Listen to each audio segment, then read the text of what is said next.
thank you for the work that Amsterdam has done in helping us to reach. I thank the Abu Dhabi Global Environmental Data Initiative for bringing us all here. Thank you, thank you, thank you, thank you very much. The Clintons have been cashing in. They took in something like $136 million.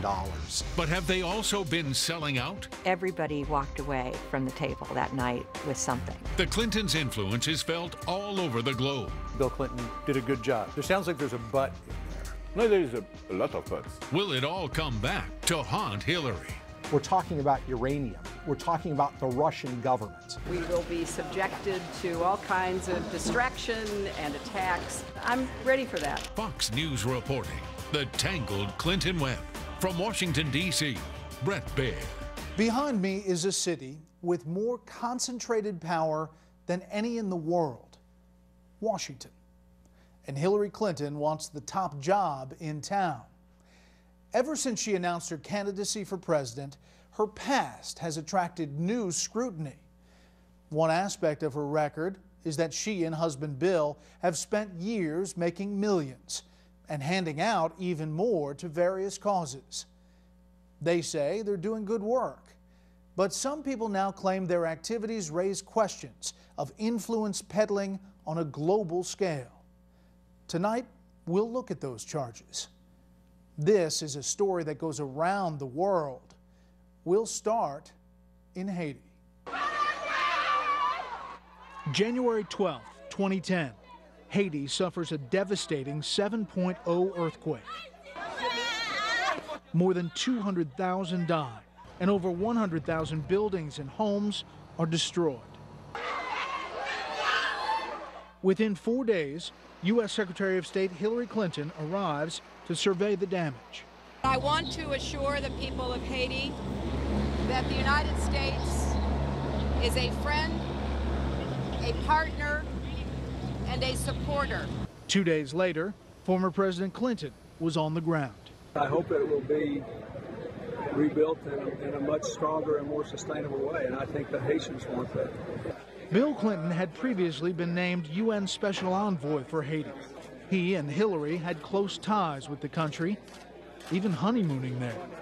Hillary's State Department, working with USAID, the United States Agency for International Development, would oversee America's relief effort.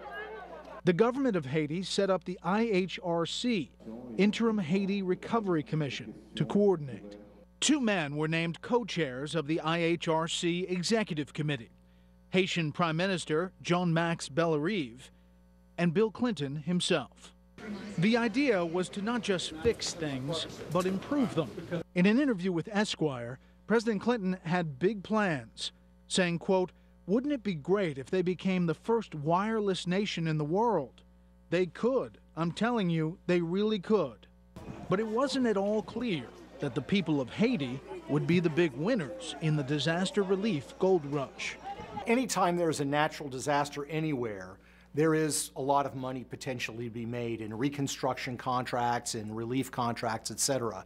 Peter Schweizer is the author of the new book, Clinton Cash, where he investigates the snarl of money, politics, and personal interest that has come to characterize the Clintons' interactions around the world. Clinton Cash is published by HarperCollins, a sister company to Fox News. Shortly after the earthquake took place, U.S. ambassador in Haiti sent a cable to the State Department, the title of which was "The Gold Rush is On." And the memo was about the fact that businessmen and companies were showing up in Haiti trying to seek lucrative contracts. It was the job of the IHRC to oversee this process and to ensure no one took advantage of the situation. But what if it was part of the problem?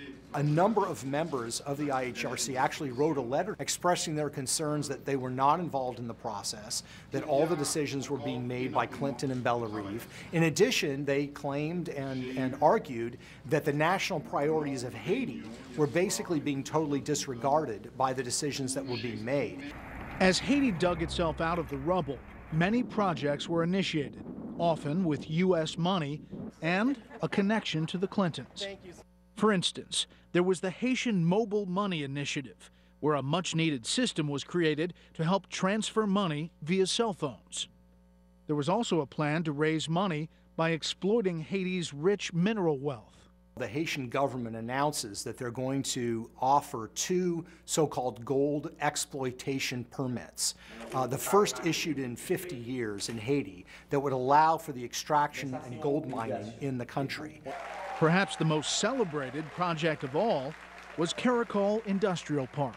What is happening here in Caracol is already having ripple effects that will create jobs and opportunities far beyond this industrial park. The grand opening of Caracol was a big deal. You had Bill Clinton there, you had Hillary Clinton there, you had Donna Karan, the fashion designer, you had Ben Stiller, you had Sean Penn. Lots of people showed up to say how wonderful this facility was going to be for everybody.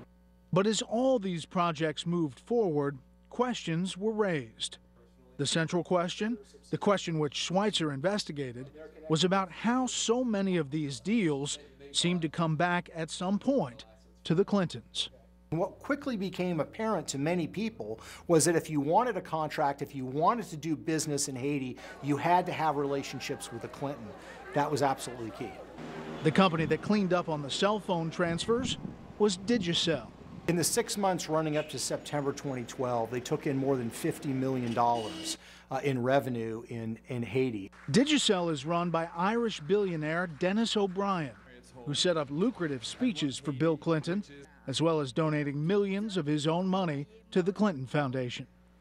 And one company that got a rare gold permit was VCS Mining, which didn't actually have much mining experience, but would soon have Hillary Clinton's brother, Tony Rodham, on its board. As for the Caracol Industrial Park, the anchor tenant is a Korean manufacturer, which supplies to major U.S. retailers, who also happen to be big Clinton supporters. And while the State Department promised 65,000 jobs, to date, only 5,000 have been delivered. As for those other projects, they didn't exactly work out as promised. We'll go into depth on that later in the program. But first, though Bill Clinton may have left office a while ago, he and Hillary's influence is still felt worldwide, and their fingers are in a whole lot of pies. When we return, we look into this world of Clinton clout, how it came to be, and how it operates. To catch us up with the Clinton story, here's Ed Henry. My fellow citizens, tonight is my last opportunity to speak to you from the Oval Office as your president. January 2001. Bill Clinton has completed 2 terms as president, but he's got bills to pay. We came out of the White House not only dead broke, but in debt.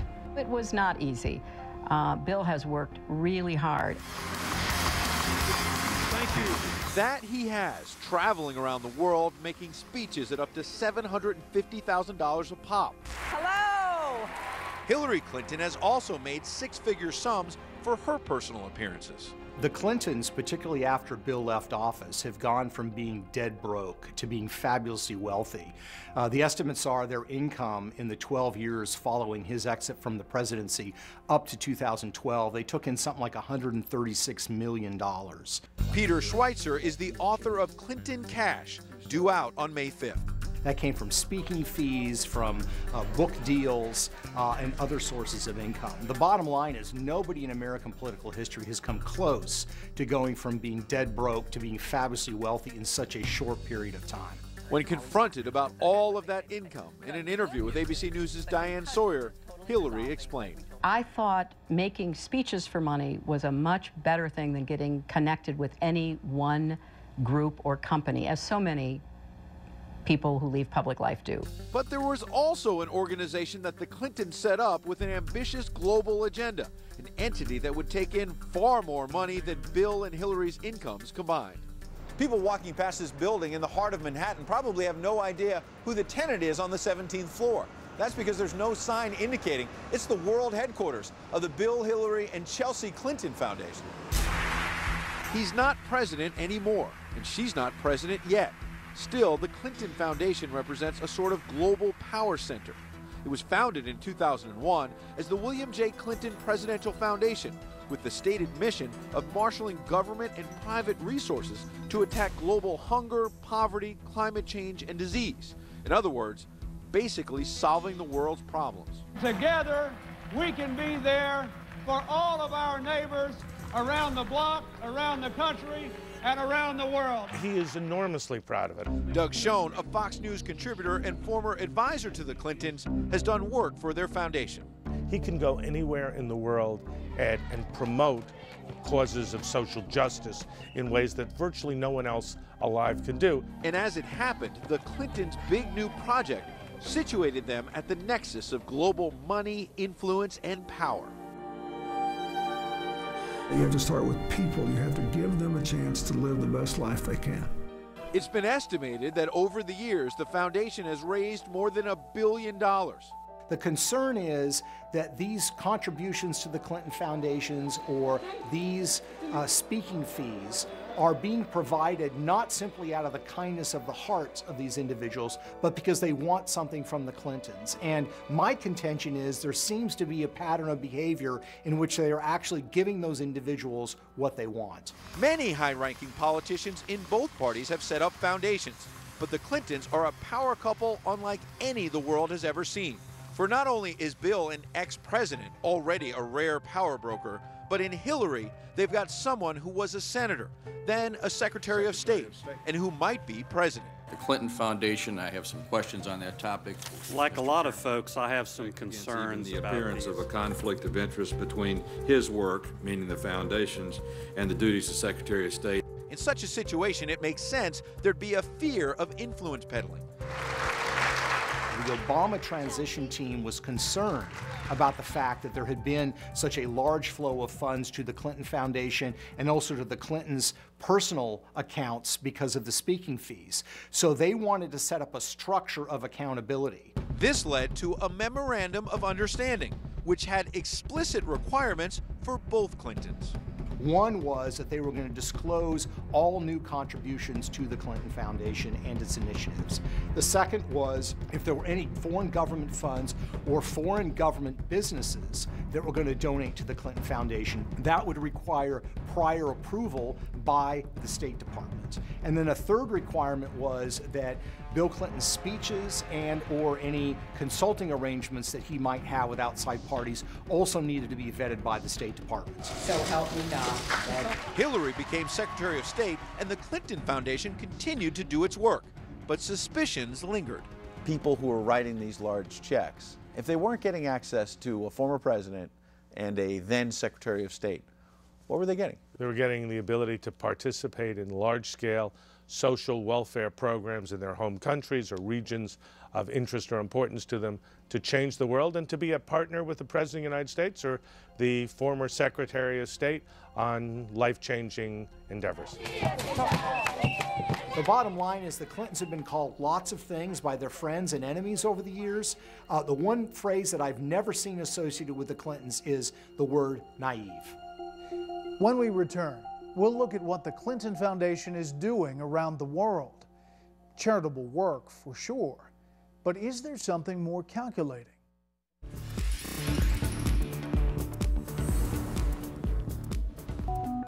These are all juicer operations in Colombia. The dealings of Bill and Hillary are part of what Peter Schweizer calls the Clinton blur, a mix of money and politics, diplomacy and personal interest, all so interconnected that it's easy to get lost.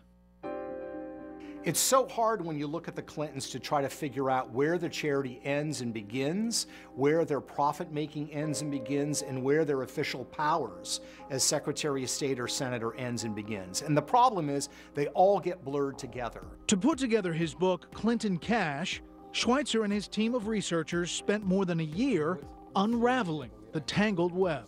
Schweizer took us through a number of these cases. For instance, there's money from the Middle East. The United Arab Emirates wants to have close relationship with the United States. And in 2011, they are under pressure from the Obama administration and Hillary Clinton's State Department because of Iran sanctions. And that is that certain UAE companies are continuing to trade or serve as transshipment points to Iran. Okay, so now fast forward a couple of months. On December 12th, you have the foreign minister of the United Arab Emirates who is flying to Washington, D.C. to meet with the Secretary of State, Hillary Clinton, over some troubling issues. That very same day, the foreign minister's brother, who's the crown prince, is paying Hillary's husband, Bill Clinton, $500,000 for a speech in Abu Dhabi. As for comment, the UAE did not put out a formal statement about President Clinton's speech, but they did provide a list of donations they've given to charitable organizations around the world. There's money from Europe. Beginning in 2009, the Swedish telecom giant Ericsson is coming under increasing pressure in the United States because it's selling telecom equipment to repressive governments around the world. In the midst of all of this, they decide to pay Bill Clinton to give a speech for the first time ever. They pay him a whopping $750,000. Soon after, Hillary Clinton's State Department urged new, broader sanctions against Iran. But the guidelines did not include telecom, which is Ericsson's business. Ericsson declined our interview request. The company conceded that the investment was significant, $750,000. But they said it should be seen in light of Clinton's crowd pull, the fact that he had to travel to Hong Kong for the event, and that the event spanned 2 days. The company insists that the conversation regarding Iran had no impact on the decision. There's money from South America. In June 2010, Bill Clinton was in Colombia. Bill Clinton meets with the then president of Colombia, Uribe, to discuss matters in private. What's curious is that Hillary Clinton is in Colombia at the same time. And after Bill leaves the presidential palace, Hillary Clinton comes in and has lunch with the president of Colombia, where she signs some technical agreements and explains her commitment to a free trade agreement between Colombia and the United States. The very same trade agreement she had pledged to defeat while running for president in 2008. As I have said for months, I oppose the deal. I have spoken out against the deal. I will vote against the deal, and I will do everything I can to urge the Congress to reject the Colombian free trade deal.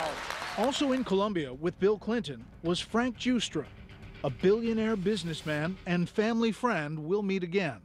Let's go down the timeline as you have it.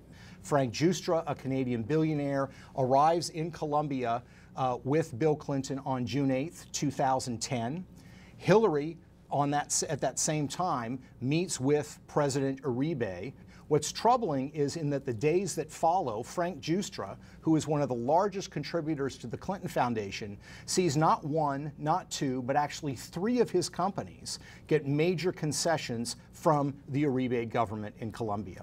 Neither Giustra nor former President Uribe ever responded to our request for a comment on the Colombia deal. There's money in dealings with Africa. Sheikh Al-Amoudi of Saudi Arabia announces with Bill in London that he's committing to contribute $20 million to the Clinton Foundation.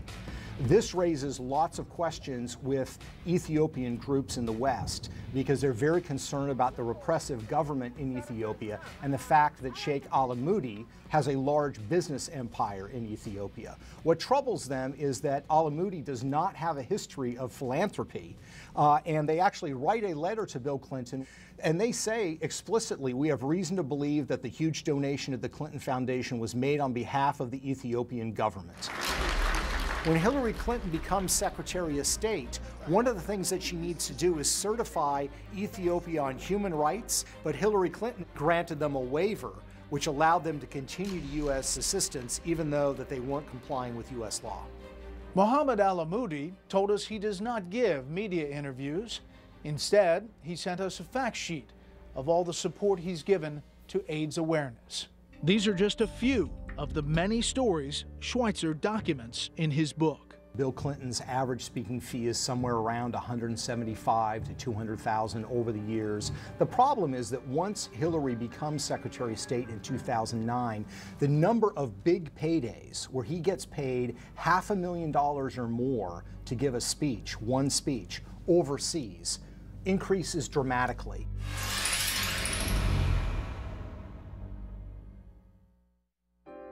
So far, we've seen stories of the Clinton blur, as author Peter Schweizer puts it, wheeling and dealing that mixes philanthropy, politics, and lots of cold, hard cash.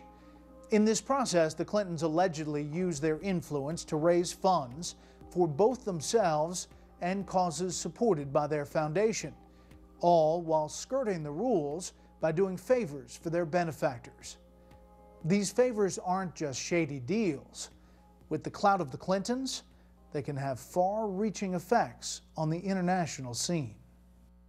Consider the stunning case of Kazakhstan and how American uranium ended up in the hands of the Russians. Remember businessman and Clinton friend Frank Giustra? Well, he figures in this story too. On September 6, 2005, Bill Clinton shows up in Kazakhstan, where Frank Giustra, a Canadian investor, has been trying to get control to buy a couple of uranium mines. And he became really partners in a way with Bill Clinton, working on philanthropic activities. I came to him with an idea about creating an initiative to alleviate poverty. Furthermore, Frank Giustra has been involved in helping to facilitate speaking engagements for the Clintons. Frank Giustra and Bill Clinton were whisked to the presidential palace of President Nazarbayev in Kazakhstan. And it's a fascinating story because everybody walked away from the table that night with something. The story caught the attention of Pulitzer Prize-winning New York Times reporter Joe Becker. What President Nazarbayev got was this huge propaganda coup. Bill Clinton basically endorsed the progress that Kazakhstan had made in terms of their own democracy, which was sort of interesting given that President Nazarbayev was elected with 90+% of the vote in an election that was widely criticized as being rigged. Bill Clinton has a public press conference with President Nazarbayev where he praises his rule and praises his human rights record. But the bottom line is, after they leave, a couple of days later, Frank Giustra gets his uranium concessions, which end up being enormously lucrative to him and to a small group of Canadian mining investors. His company was like a bit player and really had gone from a worthless shell company overnight, got this huge uranium mining deal. And then soon after that, Bill Clinton got a huge donation, $31 million from Frank Giustra to his charitable foundation, followed by a pledge to donate $100 million more. Our calls to the Kazakhstan embassy were never returned. We talked to Frank Giustra, who told us he considers this an old story and said that he's not interested in politics. Meanwhile, his defenders insist that no undue influence was exerted in Kazakhstan because the deal did not require the Kazakh government's approval. The problem is there are corporate records that indicate very, very clearly that the Kazakh government did have to sign off and approve. And in fact, that's what we're looking at here. That's exactly. This is what we're looking at here, which is the amended Memorandum of Understanding that's dated September 15th, 2005, between the Ministry of Energy of the Republic of Kazakhstan and Kazatomprom, which is the atomic agency in Kazakh government. So there's no way that they can argue the Kazakh government was not a party to these negotiations. They were signatories to this agreement. And there's a postscript to the Kazakhstan tale. Kazakh officials wanted to take an equity stake in Westinghouse, which is a U.S. company that works in the civilian nuclear field. When you have a sensitive industry like Westinghouse is involved in the nuclear industry, that requires review by the U.S. government. So the potential investors came to America to see the man who could make things happen. Frank Giustra arranged for Kazatomprom officials to go to Bill Clinton's house in Chappaqua.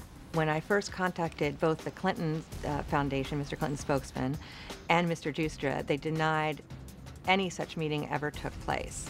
And then when we told them, well, we'd already talked to the head of Kazatomprom, who not only told us all about the meeting, but actually has a picture of him and Bill at the home in Chappaqua, you know, and that he proudly displayed on his office wall. They then acknowledged that, yes, the meeting had taken place. So what happened to Justra's company that benefited from that deal in Kazakhstan? After a merger, it became a uranium giant called Uranium One. And then the Russians bought it. Uranium One became very active in acquiring uranium assets actually in the United States itself. By 2008, 2009, they were a particularly attractive target for the Russian government. And the Russians acquired that target.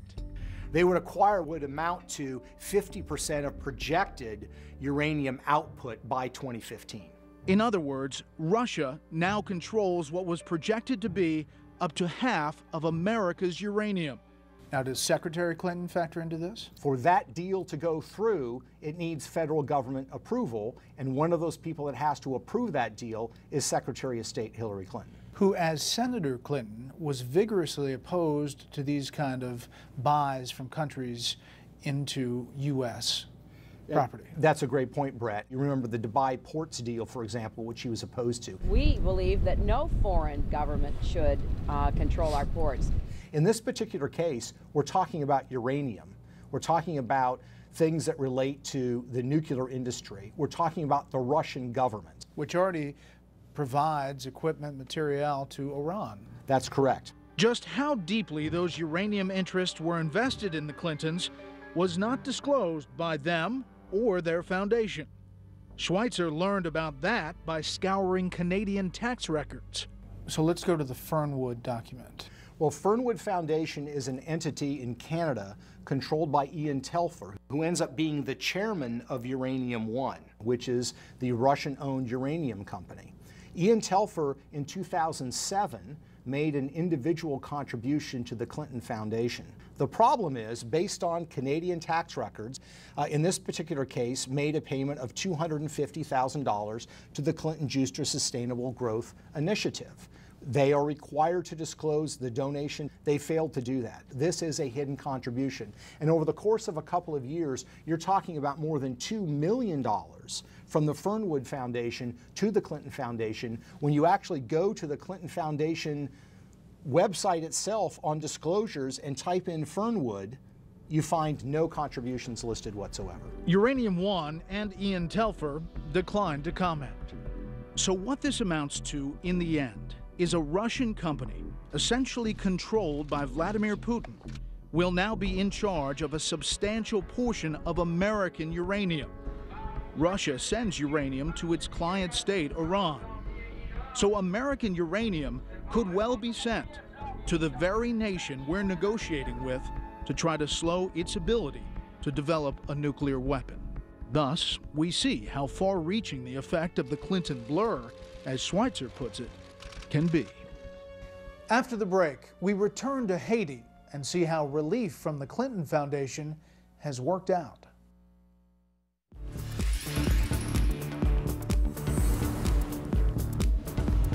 Earlier, we looked at the aftermath of the 2010 earthquake in Haiti and the various rebuilding projects.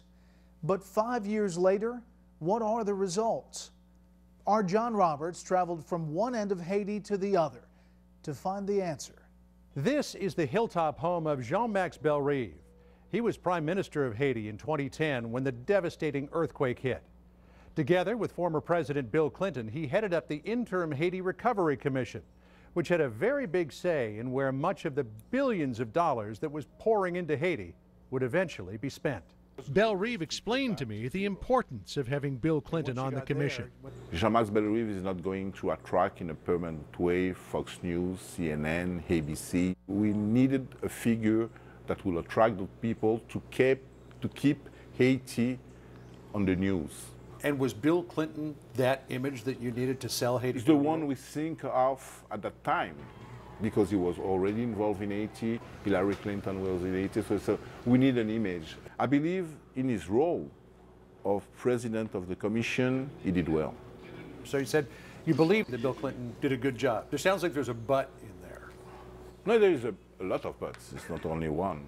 And not all linked to him. Perhaps we were asking too much of President Clinton, and he has his own agenda also. He had a lot of other things that he was doing. So perhaps we were leaning too much on what he could bring. Much good work has been done in Haiti, no question. Debris has been removed, houses have been built, and roads have been repaired. But to Peter Schweizer, for all that help, there are certain projects that need more scrutiny, projects the Clintons got behind.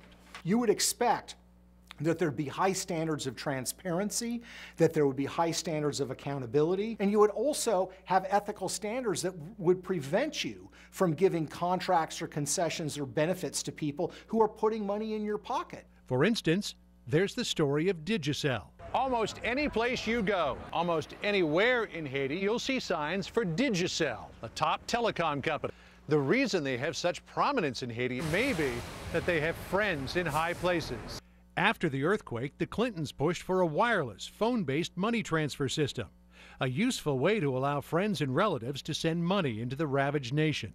The problem is the chief beneficiary from the Clintons' initiative is a company called Digicel that is owned by Dennis O'Brien. O'Brien is an Irish billionaire who made his money in the telecom industry. Shortly after the Clintons began reconstruction in Haiti and began handing out contracts, sometime during that period of 2010 or 2011, he made a multi-million-dollar contribution to the Clinton Foundation. There were also speeches. Bill Clinton gets paid to give 3 lucrative speeches, which are arranged by Dennis O'Brien. But the money flowed in both directions. 2 of the speeches that Bill Clinton gives actually are sandwiched around Digicel being given a grant by the taxpayers for $100,000 as part of the HMMI award. At the same time, you have taxpayer money, $2 million, being committed to the Digicel Foundation in Jamaica. Still, the biggest profit was the tens of millions Digicel made by getting the Haiti deal. Their profits grew enormously, their market share grew enormously, and it really allowed them to become the biggest player by far in the Haitian mobile phone network. We requested an interview with Dennis O'Brien, who declined to speak with us. For such a small and impoverished country, Haiti actually has some very valuable mineral deposits. I'm standing on top of what could one day be an open-pit gold and silver mine. Estimates are there could be more than $150 million worth of ore in these hills. It's been 50 years since Haiti gave out any permits for open-pit mines, but when it did, in 2012, guess who got it? One of them went to a company called VCS Mining, based out of North Carolina, that had very little experience in mining to begin with. This was a potentially very lucrative concession. So why was this particular company given such a prized concession? Peter Schweizer thinks he knows, and it has something to do with Hillary Clinton's brother. Tony Rodham meets the executives from VCS Mining in September of 2012 at a Clinton Global Initiative seminar. 3 months later, the Haitian government grants the gold exploitation permit to VCS Mining. And literally, within the year, Tony Rodham is placed on the board of VCS Mining. Tony Rodham has no background in Haiti, and he has no background in mining. So to me, it begs credulity. Tony Rodham did not return our phone calls. We did speak to the CEO of VCS Mining, Angelo Viard, who maintains there is no connection between the permit and Rodham's seat on the board. Of all the projects, the one that probably made the biggest splash was Caracol Industrial Park. And in the end, it may have been the biggest disappointment. It's located near Cap Haitian, about 85 miles north of Port-au-Prince, far from the damage caused by the earthquake. According to the State Department, Caracol was designed to create up to 65,000 jobs. In October 2012, Bill and Hillary, along with Haitian heads of state and several celebrities, were there for its launch. The plan was enormously ambitious. It was to build a textile mill. So U.S. taxpayer money was poured in to build housing and infrastructure in the area. More than $100 million was committed for this effort. Building up the area meant first kicking out the farmers who'd been there for generations. Their harvests were bulldozed. Were people frightened? Were they upset? Everybody was basically in shock, not understanding what was going on, with their hands in the air and screaming and crying. Did you talk to them? Did you ask them what they were doing? There were people with guns apparently to force them to leave the area, so they could not really do much to resist. How many people are worse off since the Caracol Industrial Park was built?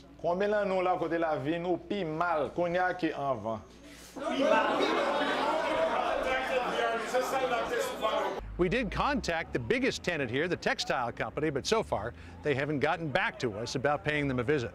I was able to round up a worker at Caracol. I can't identify him, however, because he's afraid of losing his job. He works from 6:45 in the morning till 5 p.m., getting paid 225 gourds a day, which is about $5 US. The salary is not near what it should be, but because of the lack of jobs availability in this country, he pretty much has to take that.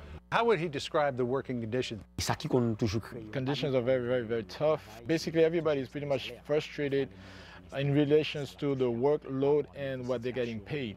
But again, it's basically take it or leave it type of situation. He's still hopeful the future will hold more for him, but at present, Caracol is hardly the economic salvation originally promised.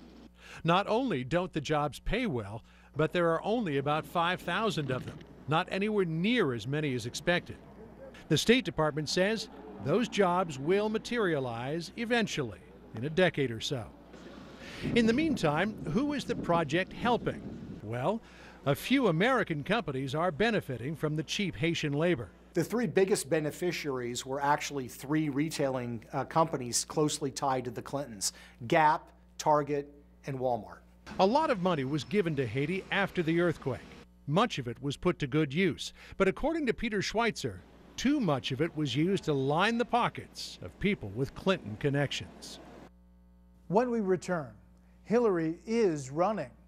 Will any of this come back to haunt her?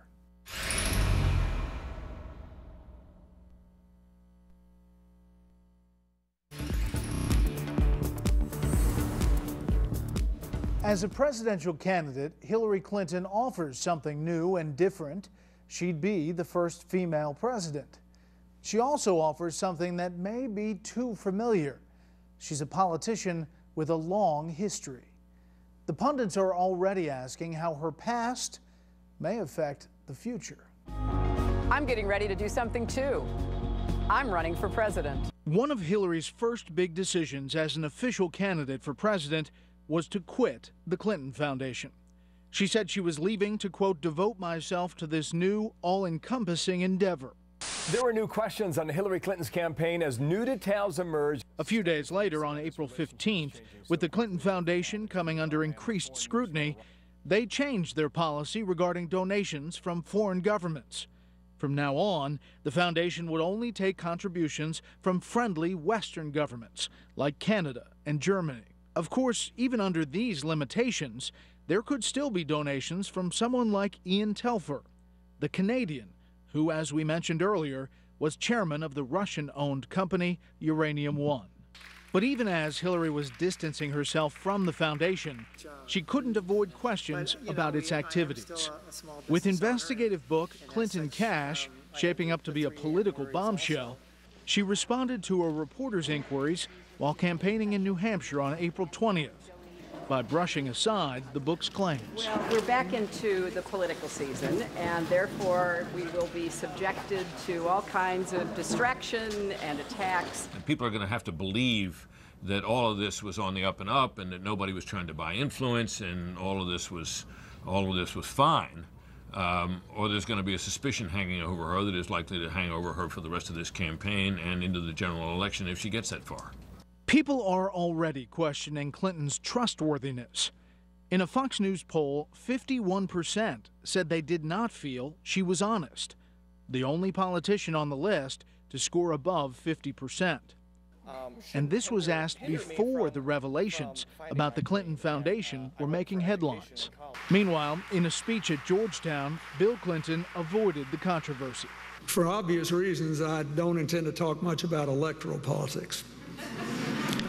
But even if the Clintons won't say anything substantive, The Clinton camp is preparing for an onslaught.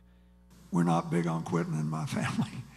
You may have noticed that. On April 23rd, Clinton campaign press secretary Brian Fallon offered a specific denial of charges made in a New York Times story about Uranium One, stating, quote, "No one has produced a shred of evidence that Hillary Clinton ever took action as Secretary of State in order to support the interest of donors to the Clinton Foundation." To suggest the State Department, under then-Secretary Clinton, exerted undue influence in the U.S. government's review of the sale of Uranium One is utterly baseless. And legal experts suggest there may even be legal peril facing the Clintons down the road. She's not protected by the fact that her husband may have taken money, or it's her husband's foundation. Spouses' interests are attributed to each other, and that is no excuse or defense. But if media response to the book is any indication, this controversy does not seem likely to go away anytime soon. Too much other media have weighed in with their own reporting on this to make this just go away by saying, oh, it's all a Republican conspiracy. The New York Times is not involved in a Republican conspiracy. The news reporters at the Wall Street Journal are not, and certainly we're not. The Clintons are certainly no strangers to controversy. Bill wrote out more than a few in his day. But if the charges we've just looked at gain traction, will Hillary be as lucky? Or will people worry that another Clinton administration could mean influence peddling on a scale never before imagined? Either way, the Clintons seem to be aware that this is a question demanding a response. That's our show. Thanks for watching.